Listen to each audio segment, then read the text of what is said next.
What is going on, everybody? My name is Conor and Lorraine. Welcome back to another week of the Heroes for Hire podcast. We are back again talking one comic book character.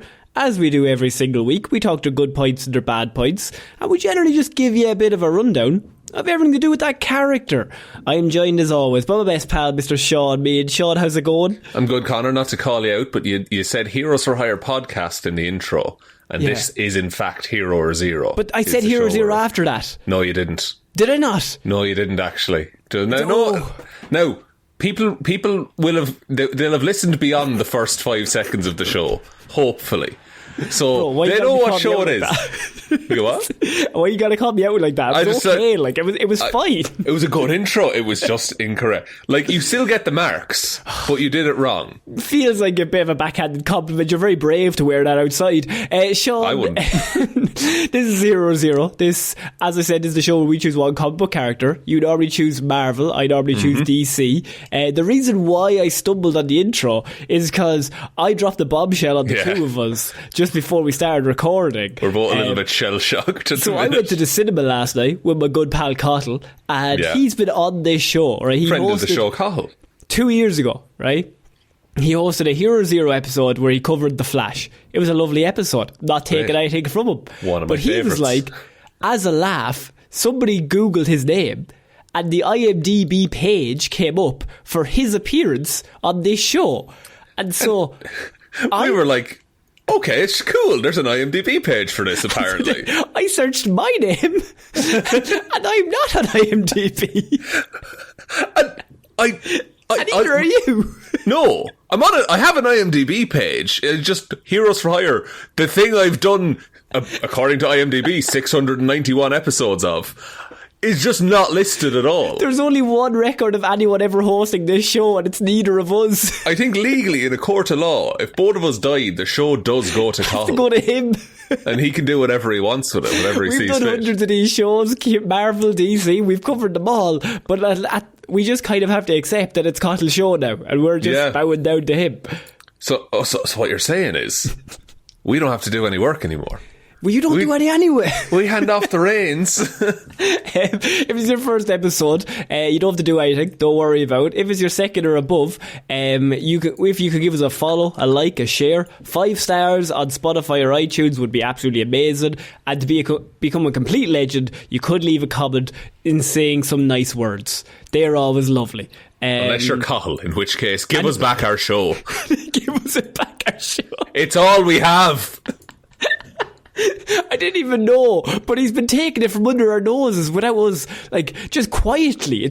We're being usurped. He's been cooking the books and taking all of our delicious listeners. In my head, he's using that as like, did you know I'm famous? I'm on this show. It's like he's on his business cards, like podcasts master. Once appeared once in 2022 on this show. And go out on top.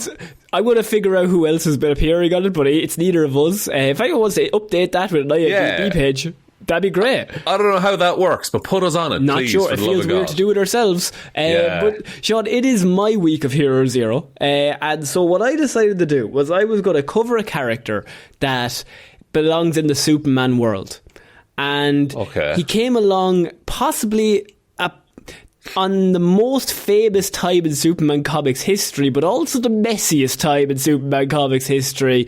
That is the time that Superman went bye-bye, and they had a very famous comic book cover. Superman got unalived. He got unalived for a little bit, and then he suddenly came back because sales were flagging. So is this one of the Supermen that came in Rise of the Supermen or whatever that it's called? That is exactly who we're going to be talking about. He's possibly my favourite one, John Henry Irons. Hell yeah. We will be talking about John Henry Irons here. I love Shaq.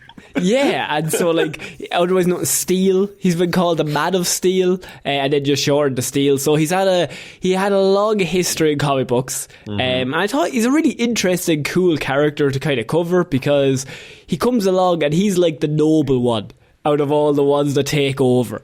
Yeah, because he is kind of like a knight in shining armour kind of a dude. From what I've seen of him, the vibe I get heavily is he's basically Iron Man, but then later on he's Thor as well, because his hammer starts like it gets weird. The thing is, right? Gets weird. It starts off And he's like Iron Man. But he's like Iron Man, but without like the Bruce Wayne, Tony Stark, rich parent thing. He was actually an orphan. Yeah, but he's just mechanical genius. A mechanical genius, which is actually possibly a more interesting concept than any of the other characters. It's like Tony Stark made the first Iron Man suit in a cave with a box of scraps. But John Henry Irons did that anyway. Yeah, but it's just as good. And he has nothing to fall back on. Yeah. And so he just does that.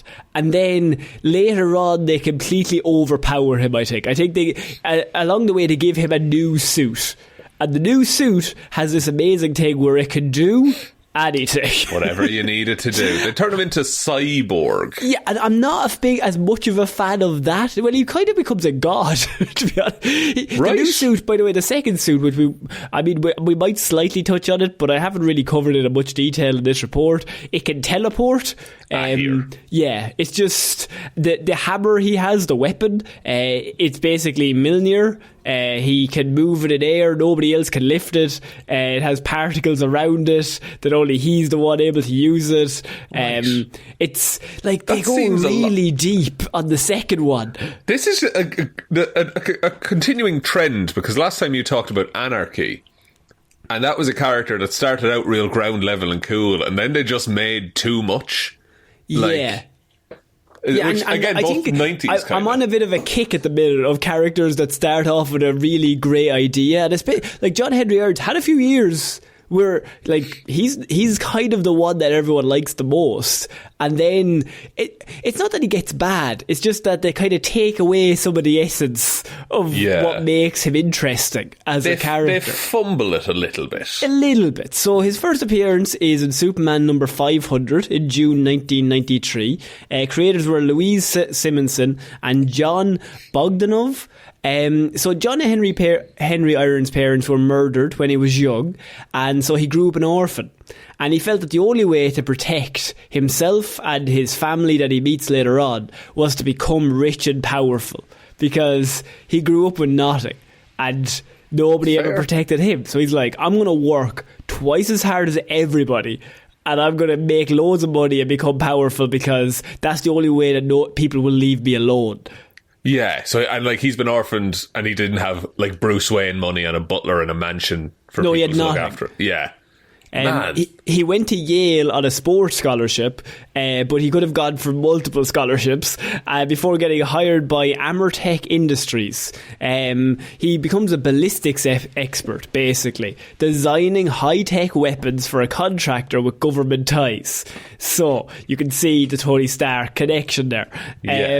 Irons used the money to help his family and was convinced he was doing good, because he had finally made it. He was making some money, and he was using his smarts to do this. But so he's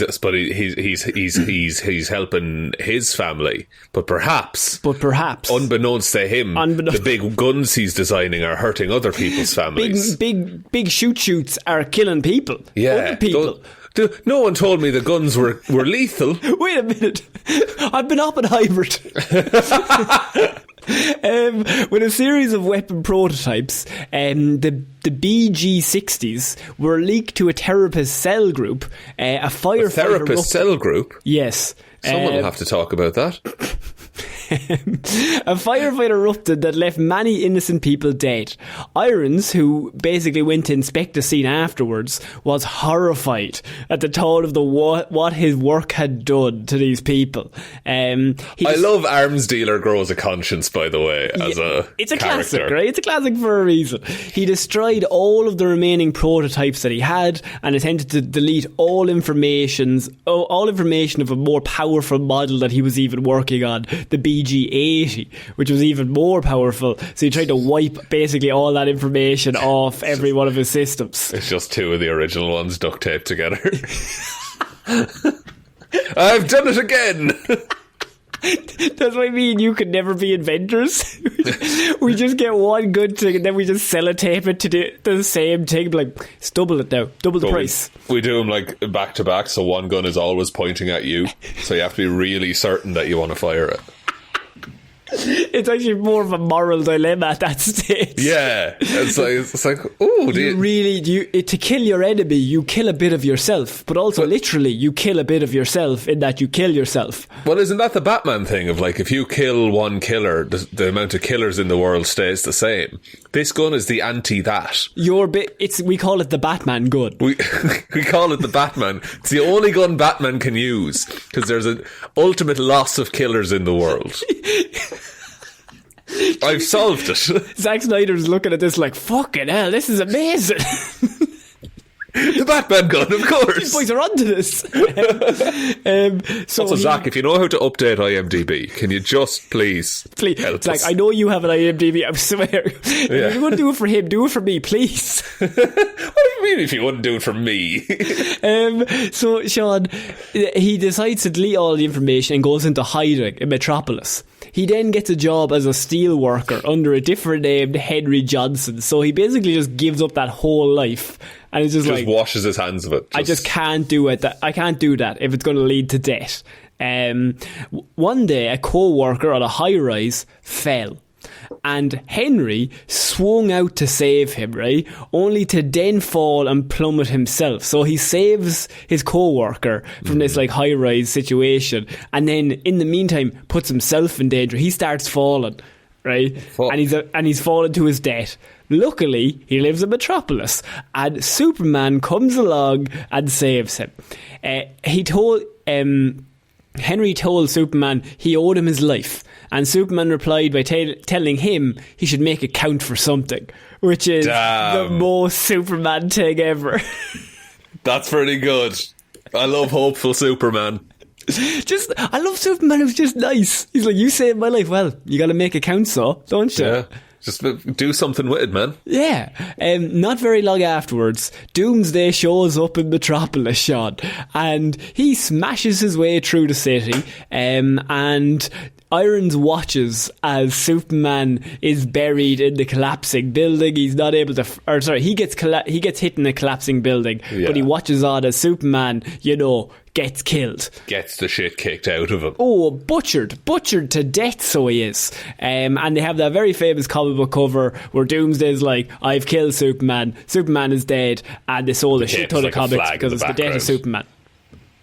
Yeah, exactly. And so a few weeks later, his weapons were being used by gangs on the street. Under the name, they were now given the name Toastmasters while they were on the street. Not as fun. Not the best one. Irons decided he has to take action because Superman is dead and nobody's ever going... And this was his wrong and he has to put it right. It was unfortunate timing that Superman told him to make his life count for something and then Superman fucking died. Yeah. That's not the best. It's actually a bit selfish, really, when you think about it, by Superman. Yeah, Superman, you ruined this man's life. You should have thought about that before you died. So he forges a suit of armour, flight boots, and completed the look with an S emblem and a cape, right? He quickly learned that the source of the guns was a mysterious character known as White Rabbit. And so a neighbour of his insists that he take the name Man of Steel because...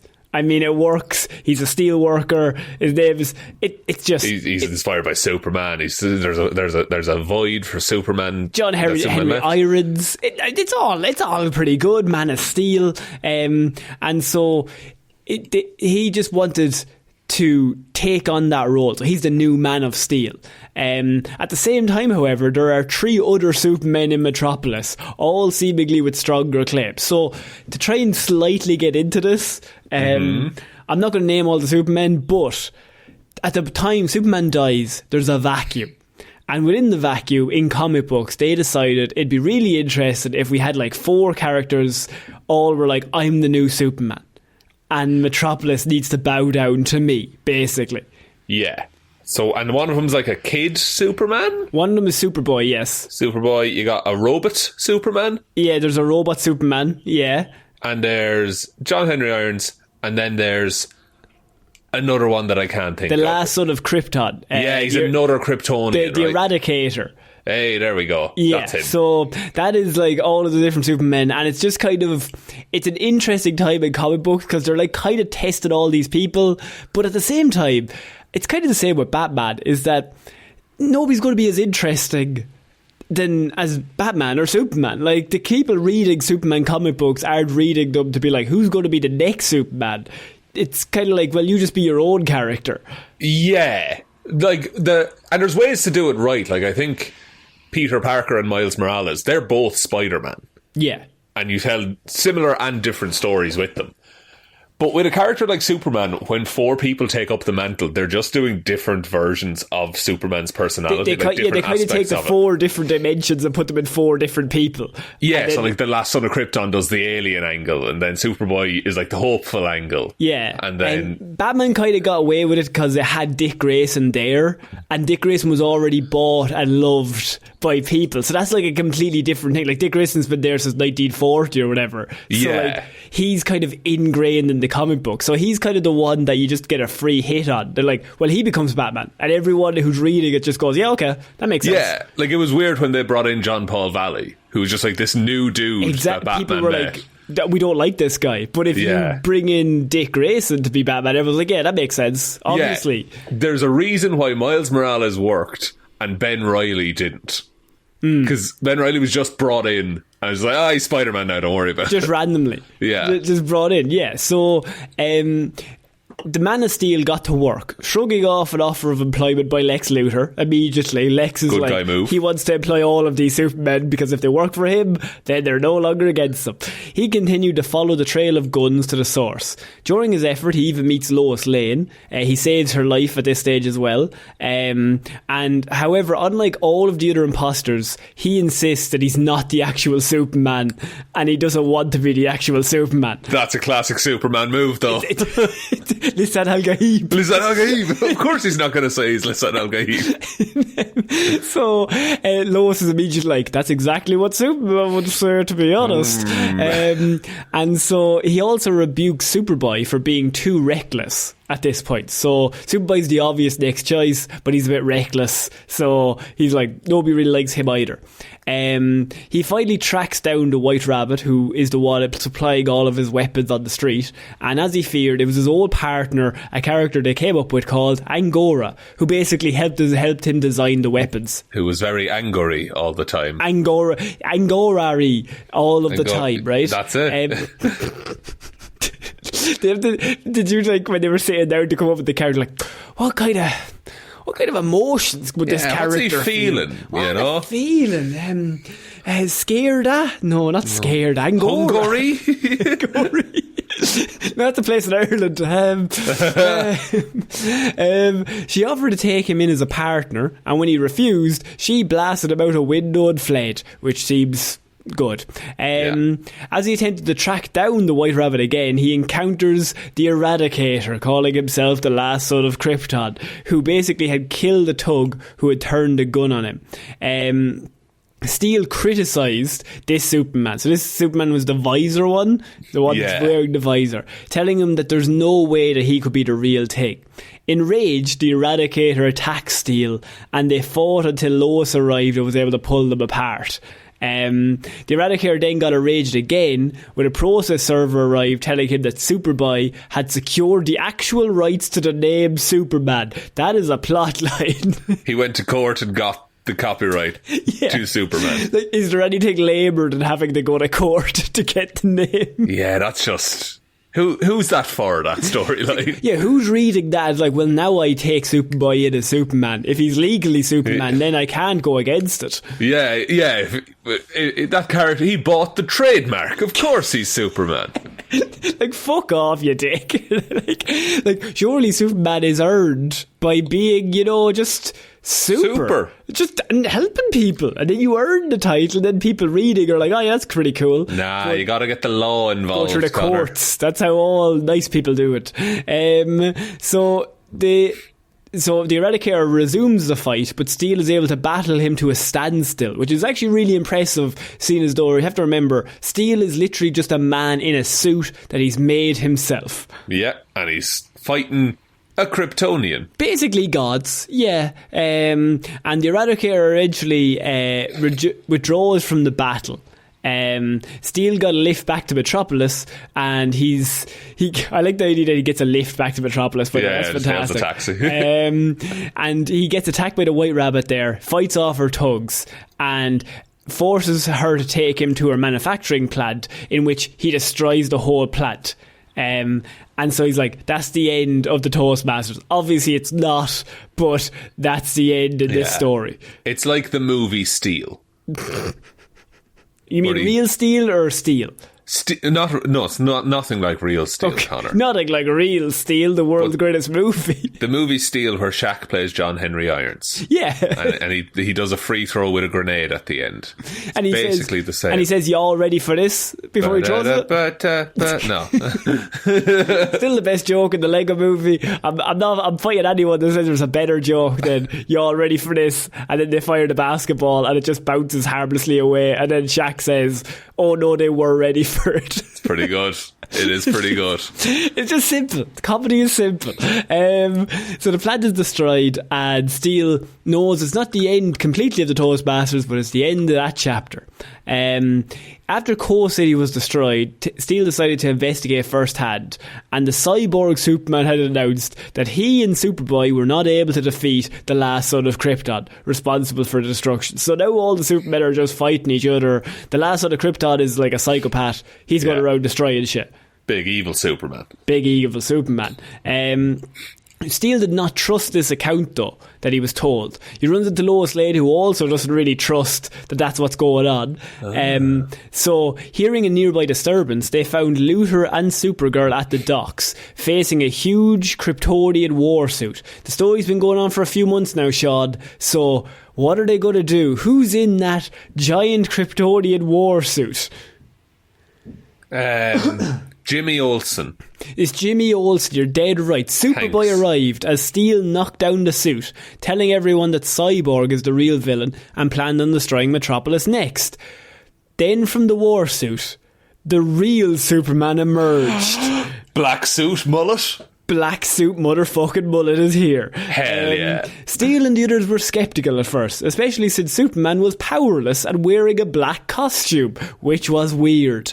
But upon being briefed of the situation and having a private conversation with Lois, Superman decided to head for the ruins of Coal City to solve the problem immediately. It's like Dad is home and now none of us have to fight anymore. So okay, we can just rest, guys, don't worry. So Steel and Superman continued their way in sight. So Steel is now working with Superman.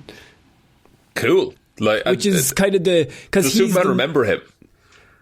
I actually don't know if... I assume probably, yeah. Superman is like one of those that he always remembers a face. Says hello to everyone. But I think it's a really great idea that Steel's the only normal one out of like the four fucking weirdos trying to take the name. Like, Superman's immediately like, you seem cool. You want to come and help me solve this immediately? And Steel's like, yeah, I will. Yeah, cool. He also reveals a Supergirl is with them as well, fighting invisible alongside them, which is a weird kind of thing. Those artists were under pressure. This only helped affirm to Steel that Superman was who he claimed, because he's claiming he's Superman. Steel is like... Still not 100%. Yeah. The trio encountered Mongol, who announced that he was just ordered Engine City to fire its reactors, which caused the Earth to spin out of orbit. So now we're going like Earth's going out of orbit. It's world ending. It's all threats. falling apart. Yeah. And while Superman and Supergirl fight Mongol, Steel went off to stop the reactor. There he encountered the cyborg Superman, taking on monstrous new forms. Steel desperately gave all he had to grind the engines to a halt, saving the Earth and frustrating the villain's plans. A regular dude just a regular dude in a suit. Great stuff. Love that. The suit, however, the armour is ruined in this story, okay? And Superboy returned and saved him from the cyborg, while Green Lantern used Steel's hammer to defeat Mongol. So, like, everyone's in, but he's basically, his suit is ruined. Yeah, he did his job. He did his job. He held them up, right? And after a few weeks of doing his best without his armour to round up more Toastmasters, John Henry decided it is time to head back home to Washington, D.C. Because he was like... Because remember, he moved to Metropolis, changed his name and everything, because originally. So he's like... past. I'm going to go to Washington, D.C. And this started a completely separate story that they set up with Steele, in which it really very much touches on like racial issues and all that stuff. But he returns to Washington, D.C. after 5 years, and he goes back to like his old family home. His niece Natasha is there, and then there's gang wars. And he finds out like his nephew's involved in a gang, and you've got like all of these wars going on. The people there, they're resulting in him like they have a drug called tar, which grants some of the gang members like super strength. Right. And then the other side is using Toastmasters. So like you have the weapons he created, and then there's this drug that's giving people super strength on the other side, and his nephew's in one of the gangs, and he's like caught in the middle, and he's just like, these fucking areas, I need to clean this whole place up. That's kind of, so now he's doing vigilante stuff, kind of. Yeah, so he reforges his armour, and he begins his new trade, right? He begins his new crusade, I should say, against Amertech, which he correctly knew was responsible for leaking the weapons onto the street around Washington, D.C. So he's like, the place he originally worked, they're the ones that are giving these fucking guns to these young kids. Yeah, and just causing all this violence and problems and everything.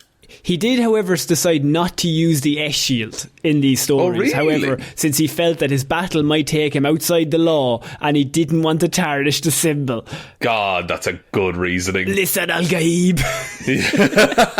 He's the most super of men. That was like a massive stories and that, because he was like doing lots of gang work. And then they kind of moved him on to Jersey City, where he moves it with his niece Natasha. And he builds a new suit of armour that's significantly less powerful than the previous one. So the armour he created for the gang wars, by the way, that's the one I'm talking about. It is godlike. Like, he can do anything. He can exist in space. It's self-sufficient. It can teleport. It can super speed. I think it can travel at the speed of sound. It's like Iron Man's fucking nano. It's the most story breaking. Advanced. Yeah, like, it's completely story breaking into how powerful they made him. He's just never in danger. And so, like, all of those stories, there's never a moment where you're like, yeah, that gang is going to kill him.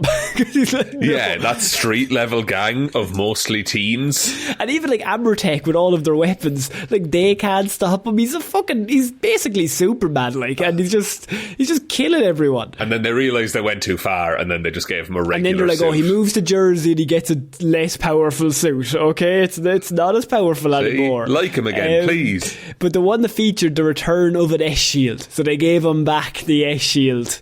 Because now he's back operating within the law a bit more. Exactly. He decided to sacrifice his strength for mobility, as this suit was more easily compact, abandoning teleporting, and he just kind of moves at super speed now. He can now just like jet boots.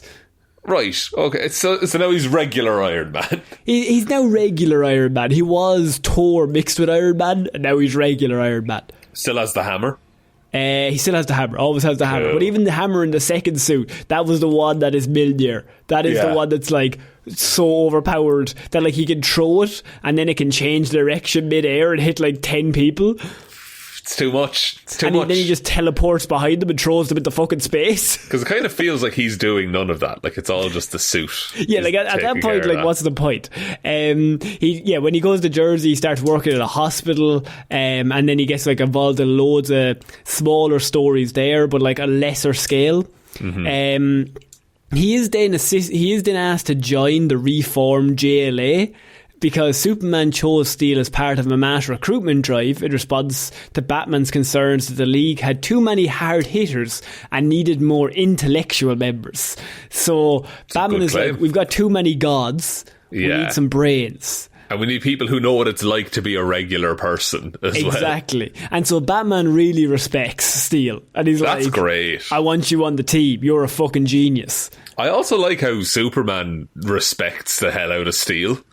Like, yeah, just genuinely Steele's likes the only him. one that just is a regular man. That's the most Superman story. To be like, you're just a dude who's trying to help. You're just doing the right thing. Like, yeah. Although Steele initially doubted his value in dealing with league-level threats, he became a worthy asset to the team, even serving as a leader at one point. He stayed on as a supporting member for quite some time.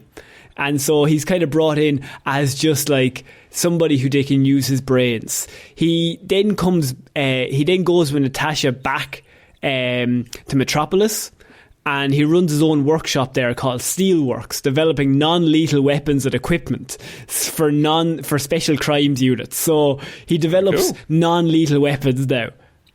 I like his arc that he's still making weapons, but he's actively trying not to kill people. He's actively trying to do good at this point. He becomes Superman's kind of like tech guy, because him and Superman becomes partners, and he helps him build a new fortress of solitude. Superman eventually even decides to reveal his secret identity to John. Even though John had already deduced it because he's so smart. He just figured it out, but he didn't say anything because he's a good guy. Because he respects him. And he's just like, yeah, look, he'll tell me in his own time. It's not my job to tell him. Doesn't matter that I know. He's Superman. Yeah. He then retires, and during his retirement he makes a suit of armour for Nat, who became the new Steel. So she comes along as niece, and she takes over as Steel. Although he was no longer actively fighting crime, he remained an important ally of Superman. He becomes basically his technology guru whenever he needs anything. That's cool, and that's a nice way to age it, like, you know, get him out of the role for a bit until he inevitably comes back. He's also a founding member of Superman's team, the Supermen of America, which makes sense. He's one of them. In terms of powers and abilities, he's got genius level intellect, electrical engineering, mechanical engineering, science, weaponry, physics, computer operation, weaponry, expert combatant. He's a killer in a fight as well as with the suit. That's insane. He's an Olympic level athlete who also he's has just a like the Superman best suit. you can be at being a human. Yes, basically. What a dude. His equipment is obviously the steel power armour. The steel's powers vary in accordance to what hardware is currently available to him. The original one is obviously a lot less powerful, and the second one is the most powerful. He's energy resistant. Steel has immune systems in his armour to help him fight off computer viruses. He also has superhuman durability. The suit's ability to impart a resistance to physical injury was quite considerable before the addition of even a dampening field. So nothing is really a threat to him. Like, larger firearms can be slightly dangerous. Yeah, but if you hit him with a rocket, he's probably going to get hurt. Fucking super people. Like, he's fighting Kryptonians to standstills. Yeah. That's it. And he did it all himself as well. Yeah, he's got superhuman strength and jet boots. So they're probably his greatest creation. The flight protocols of his armour are every engineer's dream, it says. The distance that can be travelled before refuelling is unknown, but he has made a documented trip of at least 1,500 miles before in one go. Jesus. He can travel at, as I said, the speed of sound, 700 plus miles per hour. He's got a big kinetic hammer that he uses and a rivet cannon that shoots red hot rivets. That's cool. That's very cool. The rivet cannon. Because he worked cannon. in construction. Yeah. And who doesn't love a cannon? Yeah. So, I mean, that's kind of my report on John Henry's. Like, I think he's a character that he's my favourite of, like, those 90s Supermen. I think he's also, like, the most interesting, the most likeable, definitely. Yeah, but again, because he's a regular person and, like, he's not a Kryptonian god or a weird robot man, or he's just a guy doing his best, and I also his best like how they lose their way, like, later on, and then they kind of like, wait, no, this normal guy is really not interesting if we just make him a god. Yeah, like, he's not as interesting, so if we kind of strip him back down a little bit to, like, just a guy who made the suit himself. Yeah, I imagine there's an instance where he's, like, trapped somewhere without his suit and he improvises, but he's still just as good because he's clever. He MacGyvers. Yeah, he just makes things. Yeah, so that is my report on John Henry Irons, otherwise known as Steel, Shaun. Very good report. I learned a lot, Connor.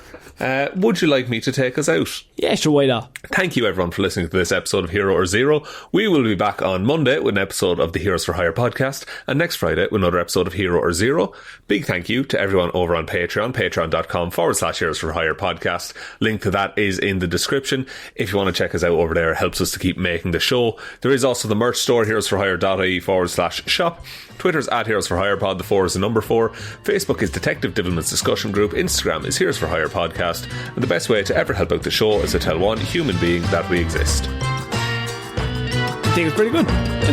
So I've been Conor Lawler. I've been Shaun Meighan. I shall see you all next week, guys. Bye. Bye.